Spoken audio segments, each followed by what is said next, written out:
Baik, Bismillahirrahmanirrahim. Assalamualaikum warahmatullahi wabarakatuh. Di sini kami dari kelompok 4 akan mempresentasikan atau memaparkan hasil diskusi kami terkait dengan materi CPPTA, di mana ini merupakan singkatan dari Critical Process Parameters and Technical Attributes, yang mana CPPTA ini mencangkup parameter proses yang harus dikendalikan secara ketat dan atribut teknis yang berkaitan langsung dengan jaminan sterilitas, mutu, dan konsistensi produk steril. Mungkin bisa di next slide. Nah, ini ada nama-nama dari anggota kelompok kami. Ada Rena, Rifka, Salma, Regina, Riva, Retno, Risti, Reshadna, Sadam, dan juga Renata.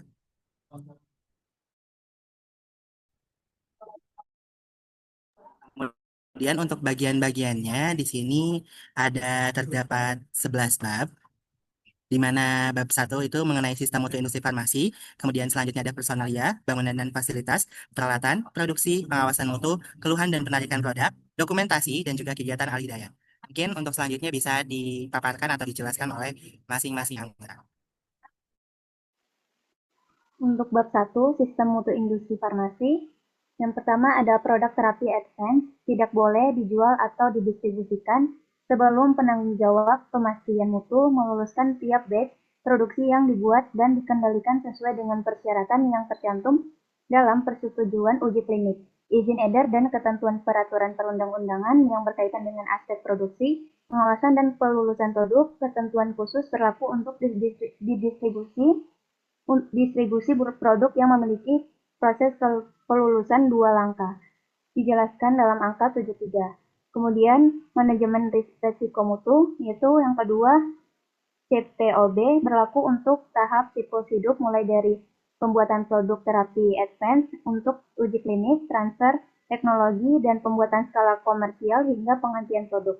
Proses biologis dapat menampilkan variabilitas yang melekat sehingga kisaran dan sifat produk sampingan dapat bervariasi. Akibatnya, prinsip-prinsip manajemen risiko mutu sebagaimana dirinci dalam aneks 13 manajemen risiko mutu sangat penting untuk kelompok produk obat ini dan seharusnya digunakan untuk mengembangkan strategi pengendaliannya pada semua tahap pengembangan dan langkah-langkah pembuatan untuk meminimalkan variabilitas dan untuk mengurangi peluang terjadi kontaminasi dan kontaminasi silang.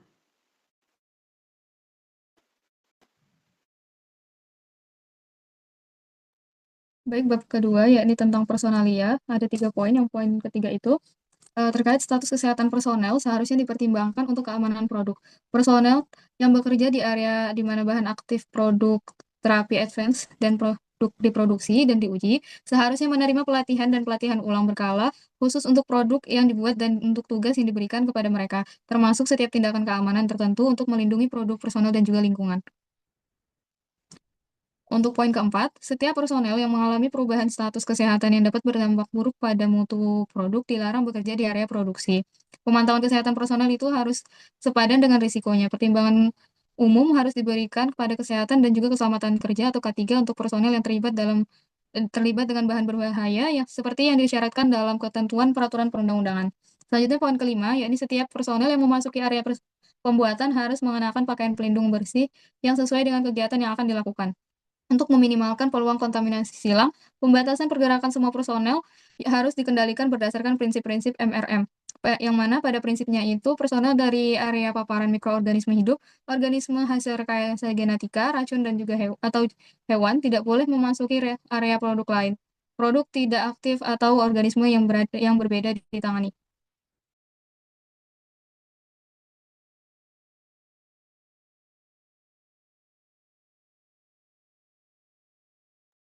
Bab 3 itu bangunan dan fasilitas. Poin ke-6 itu pencegahan kontaminasi silang. Kontaminasi silang harus dicegah melalui desain dan pengoperasian fasilitas yang tepat. Tingkat pencegahan disesuaikan dengan risiko produk penggunaan prinsip manajemen risiko mutu atau MRM. Produk dengan risiko tinggi, misalnya mengandung virus, memerlukan area, fasilitas, dan peralatan khusus untuk mencegah kontaminasi silang. Poin kelima, produksi bersamaan. Produksi dua atau lebih produk terapi advance atau batch berbeda tidak boleh dilakukan di area yang sama. Jika harus dilakukan di waktu atau tempat yang sama, harus ada tindakan mitigasi seperti yang pertama itu penggunaan isolator tertutup dengan langkah pengendalian yang ketat. Yang kedua itu tidak ada resirkulasi udara, 100% pembuangan. Yang ketiga, pemisahan kegiatan bila memakai lebih dari satu biosafety kabinet atau BSC. Next. Poin ke-8, jika ada kebijakan berbeda dari poin 7, harus disertai justifikasi MRM dan bukti pengendalian teknis serta organisasi yang memadai. Poin ke-9 sampai 10 itu tentang pengungkungan dan penanganan virus menular. Langkah pengaman untuk keselamatan operator dan lingkungan tidak boleh mengorbankan mutu produk. Pembuatan yang melibatkan vektor virus menular harus dilakukan di area atau fasilitas khusus sesuai strategi pengendalian kontaminasi dan prinsip MRM. Produk yang berpotensi melakukan replikasi tidak boleh diinkubasi atau disimpan bersamaan dengan produk lain. Poin ke-11 sampai 13 itu tentang sistem udara dan tekanan ruangan. Sistem HVAC harus mencegah kontaminasi silang dan dapat menggunakan single pass air system. Area steril menggunakan tekanan positif, sementara area paparan patogen dapat menggunakan tekanan negatif dengan pengawasan ketat. Tekanan udara dan alarm harus dipantau sesuai Aneks 1 pembuatan produk steril. Poin ke-14 sampai ke-15 itu mengenai filter dan drainase. Filter udara harus hidrofobik, diuji integritasnya, dan divalidasi berkala. Sistem drainase wajib menetralkan atau mendekontaminasi limbah biohazard untuk melindungi lingkungan. Poin ke-16 sampai ke-18 itu mengenai pemantauan lingkungan produksi. Pengendalian partikulat dan mikroba harus disesuaikan dengan risiko produk. Pemantauan meliputi partikel, mikroba, tekanan udara, suhu, dan kelembapan. Dalam kondisi luar biasa, area dengan standar lebih rendah dapat digunakan dengan izin BPOM untuk produk yang menyelamatkan jiwa tanpa alternatif terapi. Poin ke-19 itu mengenai sistem tertutup. Area dengan kelas kebersihan lebih rendah seperti C atau D dapat diterima jika sistem tertutup terbukti integral. Teknologi otomatis atau kit steril sekali pakai boleh digunakan dengan pengendalian risiko kontaminasi yang memadai. Kelas kebersihan latar belakang ditentukan berdasarkan pembuktian sistem tertutup. Selanjutnya, bab 4, peralatan. Poin ke-20, peralatan produksi harus aman dan tidak menimbulkan bahaya pada produk. Bagian yang kontak dengan produk harus non-reaktif, non-adiktif, dan non-absorptif. Jika memakai sistem sekali pakai, perlu verifikasi dampak extractable, reactable, dan praktikal tidak larut sesuai ketentuan Aneks 1 produk steril. Poin ke-21, pemindahan peralatan harus diminimalkan untuk mencegah kontaminasi silang. Tidak boleh berpindah antara area beresiko tinggi, misal peralatan yang digunakan untuk penanganan sel dari donor yang terinfeksi atau penanganan virus onkolitik. Jika terpaksa, lakukan kajian resiko atau MRM, mitigasi, dan pemantauan dilakukan. Status kualifikasi peralatan yang dipindahkan juga harus dievaluasi. Poin ke-22, desain peralatan yang digunakan dalam penanganan organisme dan sel hidup harus mencegah kontaminasi selama proses, termasuk saat pengambilan sampel. Poin ke-23, pengukungan primer wajib dirancang dan diuji berkala agar agen biologis tidak lolos ke lingkungan kerja. Poin ke-24, sistem elektronik harus dikualifikasi sesuai bab 12 dan aneks 7. Pengujian bioinformatika seperti sequencing gen pasien wajib divalidasi dan peralatan analitik harus memenuhi syarat kualifikasi sebelum digunakan.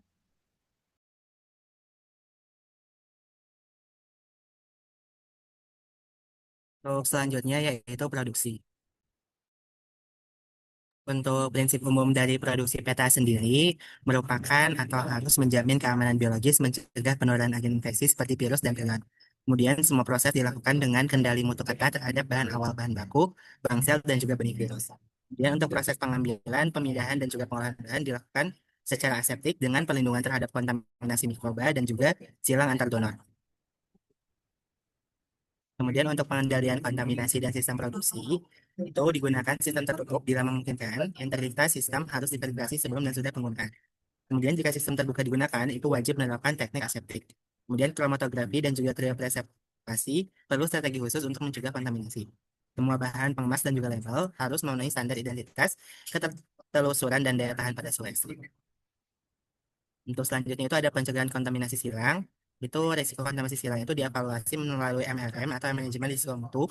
Kemudian faktor yang dikendalikan itu ada desain fasilitas, alur bahan personel, kontrol mikrobiologi, dan juga kondisi ruang bersih.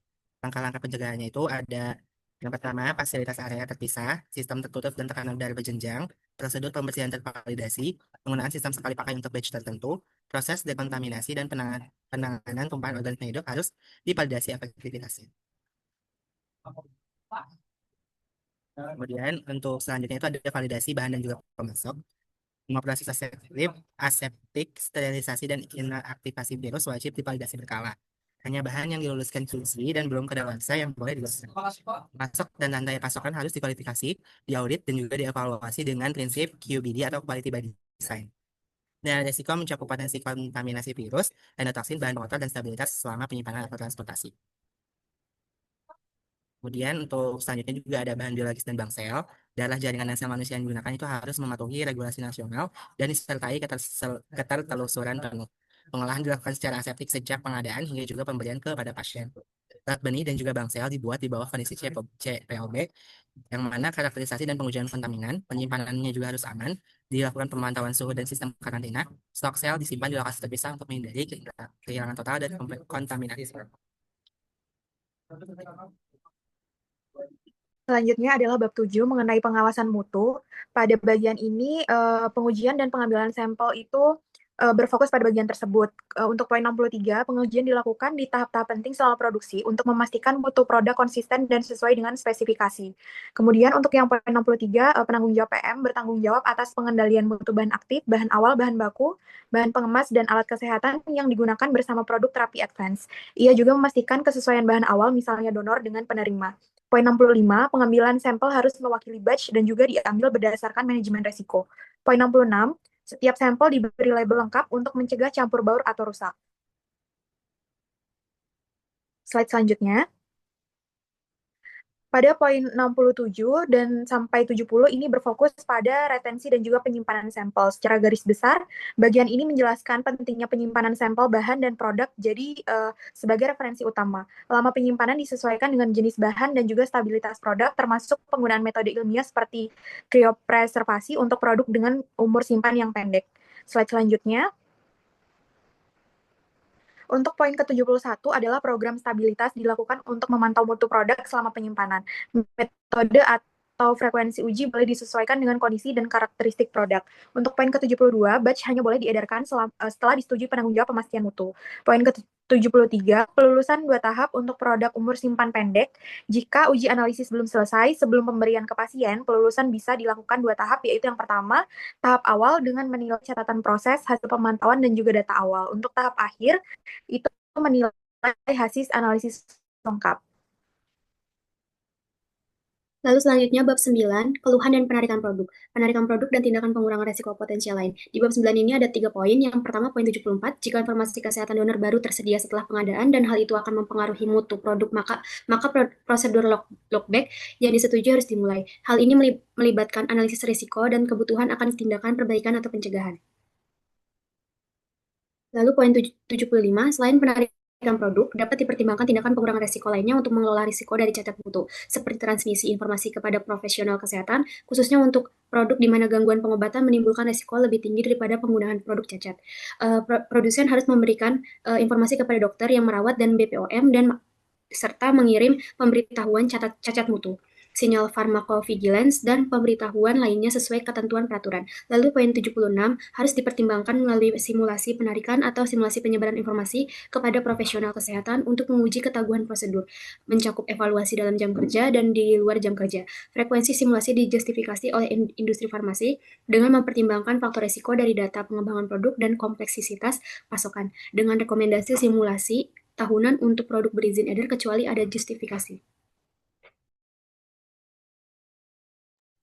Spesifikasi bahan awal dan bahan baku produk terapi advance dapat memerlukan dokumentasi tambahan mengenai sumber asal rantai distribusi, metode pembuatan, dan pengawasan yang diterapkan. Karena bahan ATMP sering berasal dari sumber biologi seperti sel atau jaringan manusia, maka pengawasan mutu dan dokumentasi asal-usul bahan sangat penting untuk menjamin keamanan serta mencegah risiko kontaminasi. Poin 78, beberapa produk mungkin memerlukan definisi yang lebih spesifik mengenai bahan yang membentuk suatu batch. Oleh karena itu, diperlukan kejelasan dalam mendefinisikan komponen-komponen batch agar dapat menjamin konsistensi mutu produk.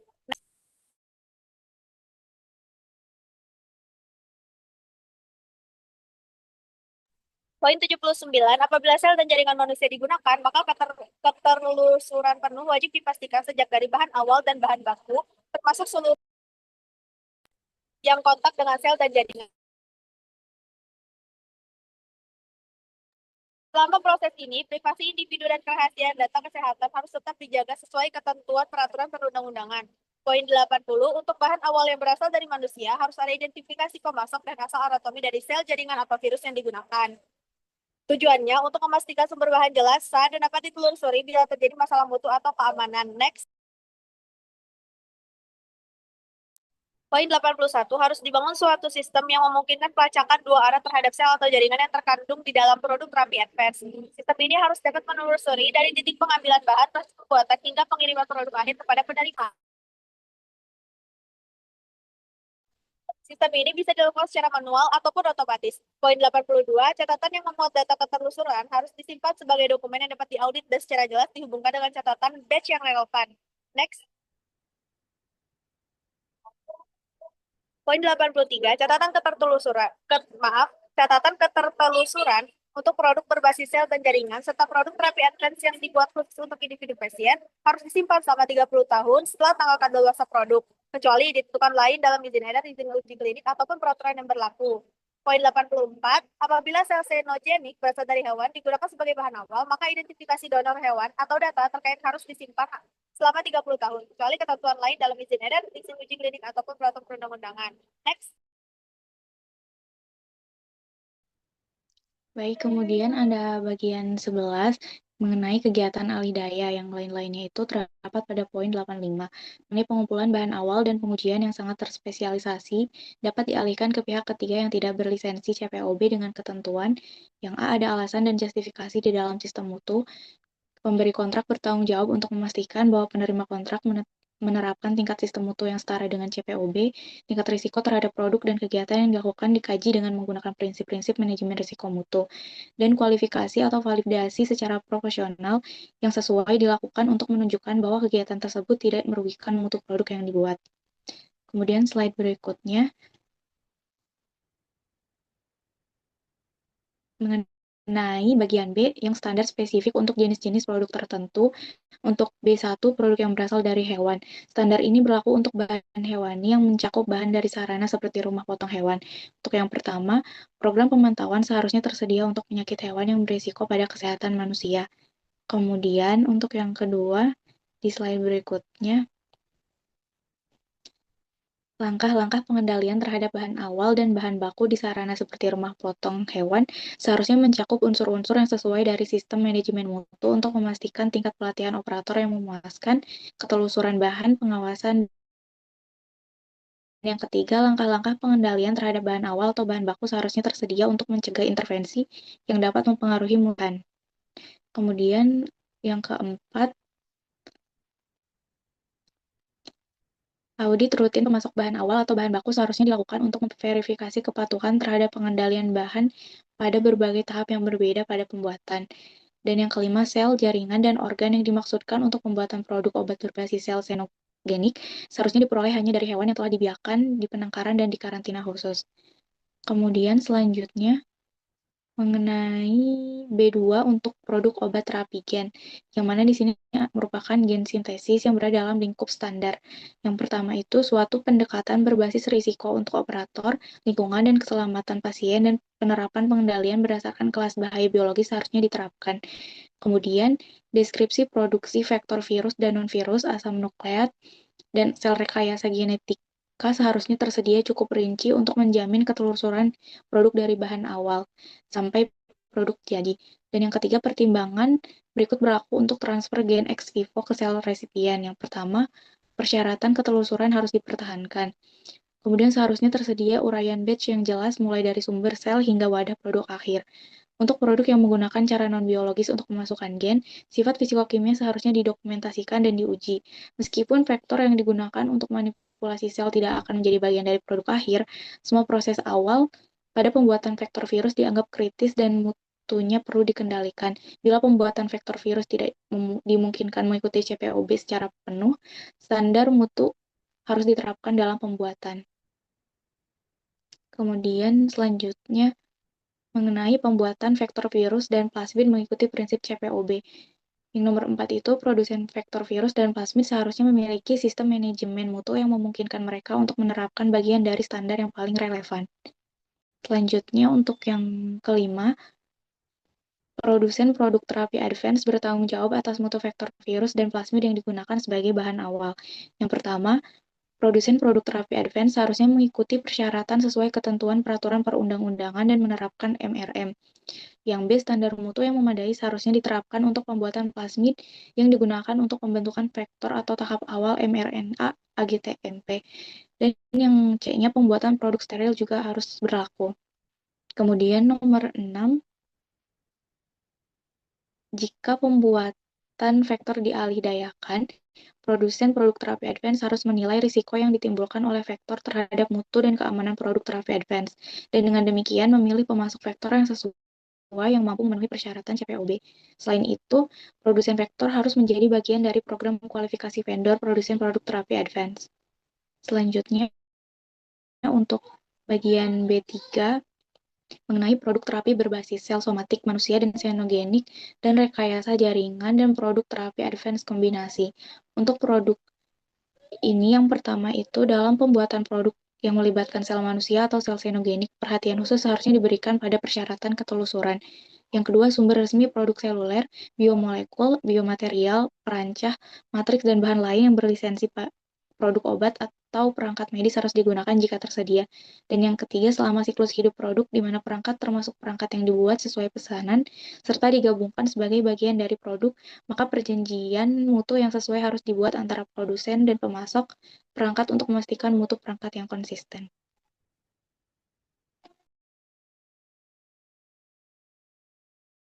Baik, mungkin itu saja untuk presentasi dari kami kelompok 4. Terima kasih sudah menyimak video kami. Assalamualaikum warahmatullahi wabarakatuh.